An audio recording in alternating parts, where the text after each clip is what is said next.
Social മീഡിയയിൽ ജാസി പറഞ്ഞ വ്യക്തിയുണ്ടല്ലോ, അവൻ വന്ന് ഇങ്ങനെ പറയുന്നല്ല ഈ നന്ദിനി പറഞ്ഞ ഒരു പെൺകുട്ടിനെ. അതിലെന്താ വാസ്തവം നമുക്ക് ആർക്കും അറിയില്ല.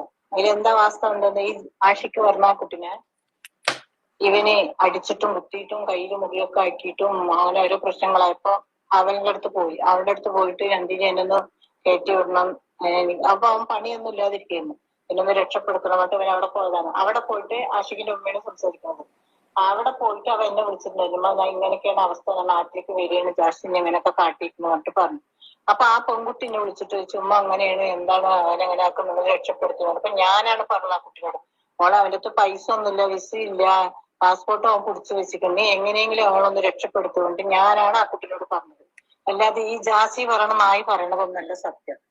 എന്റെ മോനെ അവന് വശീകരിച്ച് വെച്ചതും പോരാ, അവൻ എല്ലാ സോഷ്യൽ മീഡിയയിലും വന്ന് വല്ലാണ്ട് പീത്തുന്നുണ്ടല്ലോ. അതെന്താണെന്ന് ഇത് ആൾക്കാർക്കറിയില്ല. അവനെ പിന്താങ്ങുന്നുള്ള യൂട്യൂബുകാരും അവരിവരൊക്കെ. ഇതിന്റെ വാസ്തവം എന്താണെന്നറിയോ? എന്റെ മോൻ അതിൽ പെട്ട് കിടക്കന്നെ. നന്ദിനി പറയണ പെൺകുട്ടി ഇതിൽ ഒരു ഇതുമില്ല. അവള് ഇവനെ സ്നേഹിക്കണില്ല, വശീകരിക്കണില്ല, ഒന്നുമില്ല. ഇവൻ പറഞ്ഞു നടക്കണ നന്ദിനി ഇവനിക്ക് മരുന്ന് കൊടുത്തിക്കണ അങ്ങനെ എങ്ങനെ. ഈ ജാസി പറയണത് ഒരു സത്യമില്ല. ജാസിന്റെ ഉമ്മ പറഞ്ഞ, ജാസിന്റെ ഉമ്മ ഉണ്ടല്ലോ, ജാസിന്റെ ഉമ്മ എന്റെ മോനോട് എന്താ പറഞ്ഞു വരട്ടെ, എന്റെ മോൻ എങ്ങനെ പറയണ അങ്ങനെ നീ ജീവിക്കുന്നു. ഇവൻ പറഞ്ഞല്ലോ ആഷിക്കിന് ഒരിക്കലും എനിക്ക് വിടാൻ പറ്റില്ല. അതുപോലെ ഒരു പെറ്റ തള്ളയാണ് ഞാന്. 3 വർഷം എന്റെ കുട്ടി ഇങ്ങോട്ട് വരാണ്ട് വന്നിട്ട് 5 ദിവസം ഇവിടെ നിൽക്കാൻ അയച്ചോളൂ. ഇവൻ ഇങ്ങനെ മെസ്സേജ് അയച്ചിട്ട് ഇപ്പൊ വരാണ്ട് പോയിട്ട് ഇപ്പൊ 10 മാസമായി ദുബായിൽ നിന്ന് ഈ നാട്ടിൽ വന്നു. ഇന്ന് വരെ ഞങ്ങളുടെ അടുത്ത് വന്നിട്ടില്ല. കാരണം ഞാൻ എന്തെങ്കിലും പറഞ്ഞ് എന്റെ കുട്ടിക്ക് ഒരു മെസ്സേജ് അയച്ചാൽ അവൻ എന്തെല്ലാം തെറി എന്നെ വിളിച്ച് അയക്കുറഞ്ഞ. എന്നിട്ട് നമ്മൾ അത് നോക്കിക്കഴിഞ്ഞ അവിടെ അവൻ ഡിലേറ്റ് ആക്കി കളി. അവന്റെ ഫോണിലിട്ട് എന്നെ തെറി വിളിച്ചത് സ്വന്തം തള്ളനെ അവന്റെ മുമ്പിൽ വിളിച്ച് ഇടൂല. ഇതൊക്കെ ജാസി കാട്ടിയാട്ടോ. ഇതൊന്നും ആർക്കും അറിയില്ല. അവൻ പറയണത് കംപ്ലീറ്റ് നുണയാണ്. അവൻ ആണിന്റെ ഭാഗത്തെറ്റ് ആണും പെണ്ണിന്റെ ഭാഗത്തെറ്റ് പെണ്ണുമായിട്ട് അവൻ അഭിനയിക്കും. അവന് ഒരു ഓപ്പറേഷൻ ചെയ്യൂല, അവനെ ഒരു എന്തും ചെയ്യൂല. അവനക്ക് ഭയങ്കര പേടിയാണ്. അവൻ പറഞ്ഞ കല്യാണം കഴിഞ്ഞിട്ട് ഞാൻ പേടിച്ചിട്ടാ പോയി ആ പെണ്ണിന്റെ അടുത്ത് സകുമ്പോ സമാധാനത്തിൽ തന്നെ ഇരുന്നിക്കരുത്. അല്ലാണ്ട് ഇവൻ പറയണത് ഒന്നും നോണല്ല. ഇവൻ കംപ്ലീറ്റ് പറയണ നോണയാണ്. ഇവൻ എന്താ സത്യം പറയണത്? ഇവനിക്ക് പറയണത് ഇവന്റെ ഉമ്മ അവനക്ക് നല്ല സപ്പോർട്ട് ഉണ്ട്. ഇന്റെ മകനെ അവിടെ കയറ്റൂല. അവനെ ഒഴിവാക്കിയിട്ട് വന്ന് ഞങ്ങൾ കയറ്റാൻ തയ്യാറാണ്. ഇവന്റെ കൂടെ ഇരിക്കണ ഞങ്ങൾ കയറ്റൂല. ഞങ്ങൾക്ക് മാനം നാളുണ്ട്, പുറത്തിറങ്ങി നടക്കാൻ പറ്റണില്ല. ഇവരൊരു വീഡിയോ, ഇവര് അങ്ങനെ ജീവിക്കണമെങ്കിൽ എന്തിന് ഈ യൂട്യൂബിൽ വന്ന് ഇങ്ങനെ തീത്താൻ നിൽക്കണത്? എല്ലാം സഹിച്ച് ഞങ്ങൾ ഇരിക്കില്ല. എന്തൊരു വേദനയാണെന്ന് എനിക്കറിയാം. അവന്റെ വാപ്പ മരിച്ചിട്ട് 3 വർഷമായിട്ടുള്ളൂ. വാപ്പ മരിച്ചിട്ട് ഒരു 7 ദിവസം ഇവിടെ നിൽക്കാൻ അവൻ അയച്ചില്ല. അവൻ പോയി ഇവിടുന്ന്. ഇതൊന്നും ആയിരിക്കും. ഈ നന്ദിനി പറയുന്ന പെൺകുട്ടി ഇവനെ നല്ല സഹായിച്ചിട്ടുള്ളൂ, അല്ലാണ്ട് ഒന്നുമില്ല. ഇവൻ പറയണ കംപ്ലീറ്റ് നോണയാണ്. അവര് ഇന്റർവ്യൂല് വന്ന് പറഞ്ഞ തൊള തുറക്കാൻ വിടുന്നുണ്ട് ആഷിക്കിനെ. അപ്പൊ അവനും കൂടെ നിന്ന് പറയുന്നുണ്ട് നല്ലപോലെ വർത്താനം. ഇവനല്ലേ പറയണ ചെലക്കണ് നടന്നിട്ട്. ആ ചെലക്കണ് കേൾക്കാൻ ആൾക്കാരുണ്ടല്ലോ.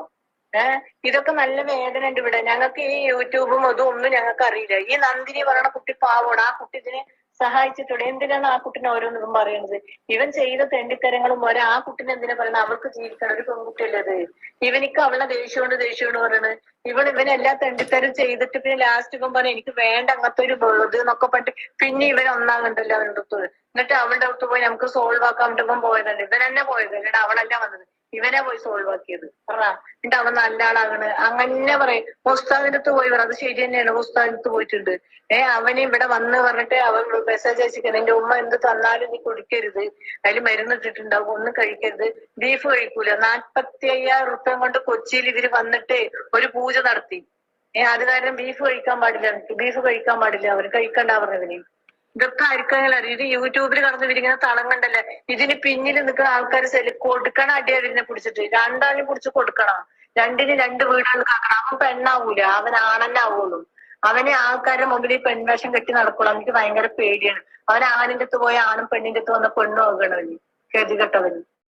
നിങ്ങളിപ്പോൾ ഈ കേട്ട വോയിസ് എന്ന് പറയുന്നത് ആഷിയുടെ ഉമ്മയാണ് സംസാരിക്കുന്നത്. ജാസിയെ പറ്റിയാണ്. ഇത് കണക്ക് തൻ്റെ മോനെ പിടിച്ചു വെച്ചേക്കുവാണ്, അവനുണ്ടെങ്കിൽ ഇതുപോലത്തുള്ള കാണിക്കുന്നതെന്ന് ഞങ്ങൾക്ക് ഇഷ്ടപ്പെടുന്നേ ഇല്ല, അവൻ്റെ ഉപ്പ മരിച്ചു പോയിട്ട് ഇപ്പം 3 വർഷത്തോളമായി എന്നുള്ളൊരു കാര്യങ്ങളൊക്കെ പറയുന്നു. ഇവിടെ ഇപ്പം ആ ഒരു ജാസി ആഷിയൊക്കെ ഇവിടെ തന്നെ ഉണ്ട്. എന്നിട്ട് പോലും ആ ഒരു ജാസി ആഷി ഉണ്ടെങ്കിൽ എന്നെ കാണാൻ വിടുന്നേ ഒന്നും തന്നെ ചെയ്യുന്നില്ല. ഭയങ്കരമായിട്ടുള്ള വിഷമമുണ്ട്. അതുപോലെ തന്നെ ഈ ഇൻ്റർവ്യൂവിലൊക്കെ വന്നിരുന്ന ഓരോ കാര്യങ്ങൾ പറയുന്നു. വെളിയിലിറങ്ങി നടക്കാൻ പറ്റുന്നില്ല, ഇവൻ ഞങ്ങളെപ്പറ്റി ഒന്നും ആലോചിക്കുന്നില്ല. ഇതിനെല്ലാം മെയിനായിട്ടുള്ള കാര്യം ആ ഒരു ജാസിയാണ്. അവളാണ് ആ ഒരു ഇൻ്റർവ്യൂവിൽ ഫുള്ള് സംസാരിക്കുന്നത്. ഒരു പെണ്ണ് എന്നൊക്കെ പറഞ്ഞിട്ട് ആണ് തന്നെയാണ് എന്നുള്ളൊരു കാര്യമാണ് ആഷിയുടെ ഉമ്മ പറയുന്നുണ്ട്. തൻ്റെ മോനെ പിടിച്ചു വെച്ചേക്കുവാണ്, ഇവളാണ് എല്ലാത്തിനും കാരണം എന്നൊക്കെ പറഞ്ഞിട്ടാണ് ആ ഒരു വോയിസ് ക്ലിപ്പ് നിങ്ങളിപ്പം കേട്ട് കാണും.